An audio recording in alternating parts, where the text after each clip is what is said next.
Na wakazi wa Taveta, kaunti ya Taita Taveta, wanaishi kwa hofu ya kufurushwa kutoka kwenye ardhi yao baada ya Wizara ya Ardhi kununua ardhi ambapo maskwota walikuwa wakiishi kwa miaka mingi.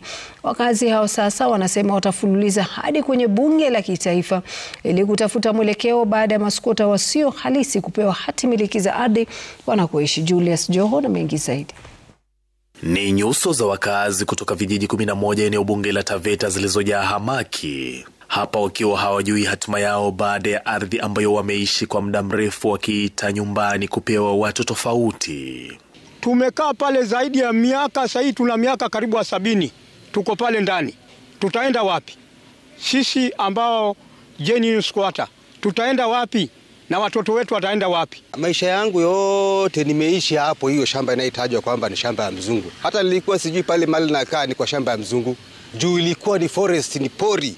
Watu miaka hiyo ninaingia hapo, hakuna mtu anaweza kupita hapo usiku saa 12, hakuna hata mwanamke anaweza kupita ama mtoto.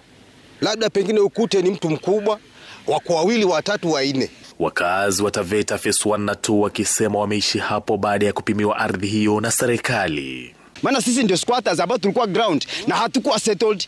Ina maana kwamba kama hatukuwa settled, ina maana hakuna haki ilifanyika. Hao ambao waliofanyiwa huko walikofanyiwa ndio wanakuja kutusumbua huko ground, tukiwa tunashangaa kuwa ni watu aina gani.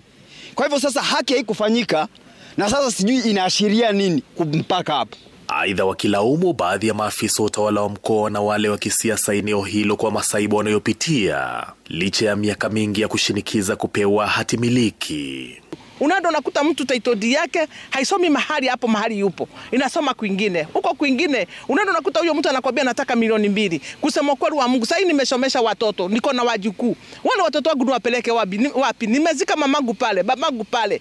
Nataka sasa serikali niambie, nitafute maboksi niweke wale wazazi pale ndani. Nikihama nikihamishwa na wale watu, nihame na wale wa marehemu wako pale ndani. Utahamishwa tu Mrabani, utahamishwa tu Kambini, Ngosheni, Lesesia, Bustani, Kidongo, viji 11 kwa sababu ya watu wachache, na huyo mtu ambaye anayepewa ana sehemu zaidi na zaidi, na kisheria landless ni mtu ambaye hana, lakini waliopewa ni matajiri wenye pesa kwa sababu anapewa alafu anauza. Ndio kilio cha maskwota kutoka eneo la Taveta hapa, ukitoa wito kwa viongozi wa ngazi ya kaunti kuweza kuingilia kati, kwani hawana mahala pengine pa kwenda.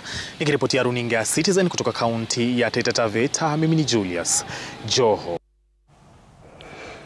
Msadakta, kwa hivyo mtazamaji, tunapumzika kidogo, lakini kama nilivyokuarifu hapo awali, niko na mgeni ndani ya studio kwenye sehemu ya Shajara, ambapo hii leo tunamwangazia Faith Jerop. Mtazamaji, Faith Jerop ana kisa cha kusikitisha, ataweza kutusimulia baada ya muda usiokuwa mrefu. Nambari ya rafa ni ile 2222, au ukipenda katika mtandao wa X, Citizen TV Kenya, #Sema na Citizen.